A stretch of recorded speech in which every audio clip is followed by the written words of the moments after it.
Europe 1, historiquement vôtre avec Stéphane Bern. Dans l'intimité de l'histoire. Tous les jours, vous le savez, historiquement vôtre vous raconte l'histoire sans se la raconter. Avec Jean-Luc Lemoyne et celle qui raconte des histoires en creusant à fond ces sujets, c'est Clémentine Portier-Kaltenbach. Aujourd'hui, Clémentine, vous avez tellement creusé que vous êtes tombée sur les chœurs de Louis XIII et de Louis XIV.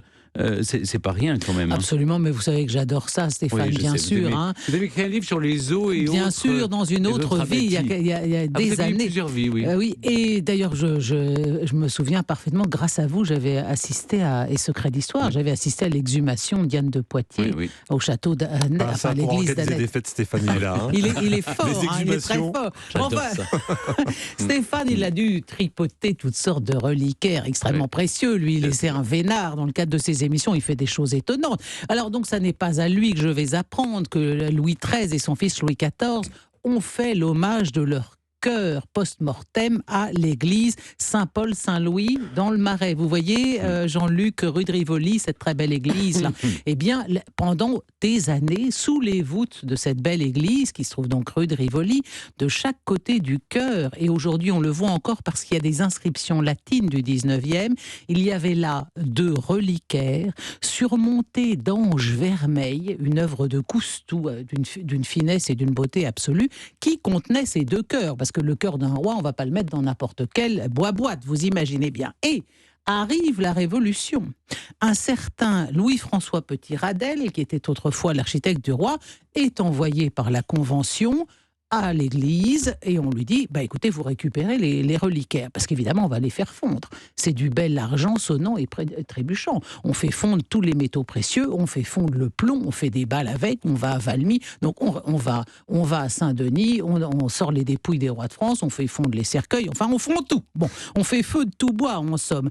Que va-t-il faire de leur contenu? On serait tenté de se dire, il va jeter ça à la poubelle. Qu'est-ce que vous voulez faire d'un vicaire, même royal, surtout en pleine Révolution?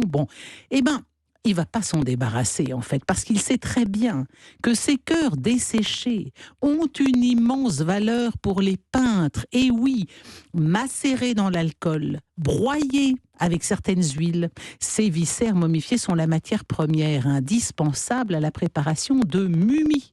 La mumie, c'est une matière rare et coûteuse, une sorte de glacis brunâtre absolument unique qui donne aux toiles qui en sont enduites une tonalité incomparable. Alors, on peut en obtenir à partir de fragments de momies égyptiennes ou de dépouilles retrouvées dans des tourbières, puis on écrase tout ça, puis on s'en sert en peinture, mais ça coûte très très cher. Alors que la Révolution française, tous ces chœurs de rois dont on n'a plus rien à faire, c'est très intéressant pour les peintres. Hein.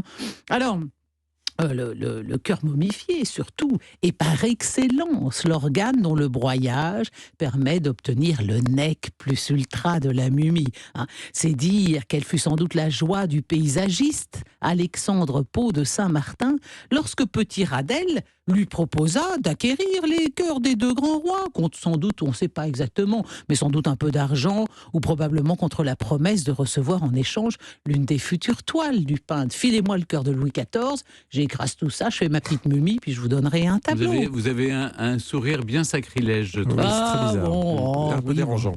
Écoutez, faut voir le côté marron des choses. Alors en tout cas, lors de la mise à sac... marron, en l'occurrence. Oui, plutôt marron. Lors de la mise à sac, la chapelle Sainte-Anne au Val-de-Grâce, dont je vous parlais, où il y avait plus d'une trentaine de chœurs, Petit-Radel était là également. Et il a déjà vendu un certain nombre des organes récupérés. Il les a vendus à un autre peintre, le peintre Martin Drolling, élève de David, futur prix de Rome, vraiment quelqu'un qui a pignon sur rue.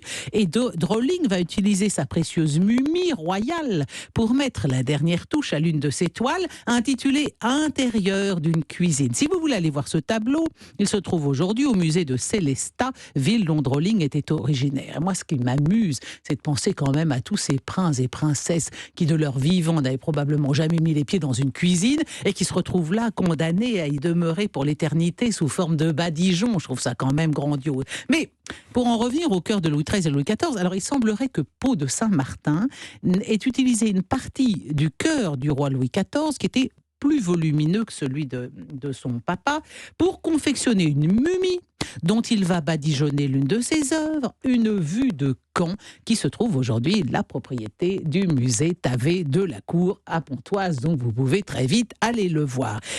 Il paraît que l'étoile de Drolling exposée à Saint-Sulpice contiendrait aussi de ce macabre glacis. Et le musée du Louvre possède également une toile qui serait enduite de mumies royales. Mais le Louvre s'oppose fermement à toute expertise. Et c'est bien dommage, parce que si l'on procédait à de telles analyses, on trouverait probablement l'ADN de Louis XIV. Bon. Alors, Saint-Martin, que fait-il? Il garde ses 2 cœurs jusqu'à la Restauration et il les aurait restitués en 2 fois, parce qu'à la Restauration, bah oui, le roi Louis XVIII récupère tous les abattis de sa famille, qu'est-ce que vous voulez? Et il est un petit peu gêné d'aller voir le roi en disant « Majesté, voici le cœur entamé de votre arrière-grand-père, ça l'affiche mal quand même. » C'est quand même une sorte de crime de lèse-majesté extrêmement gravissime, enfin, en période où la monarchie est restaurée. Alors, Louis XVIII était un petit peu suspicieux, parce qu'on lui a rapporté pas mal de petits morceaux de sa famille dispersés pendant la Révolution.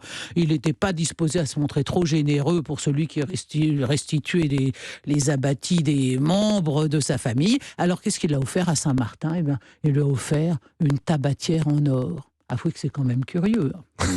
Donc pour la Drolling, pour la mumie, vous avez compris que c'est Saint-Sulpice, Célestat, le Louvre et Pontoise, musée Tavé de la Cour. Bon appétit. Merci beaucoup. Bon appétit. Non, j'ai pas léché l'étoile non plus.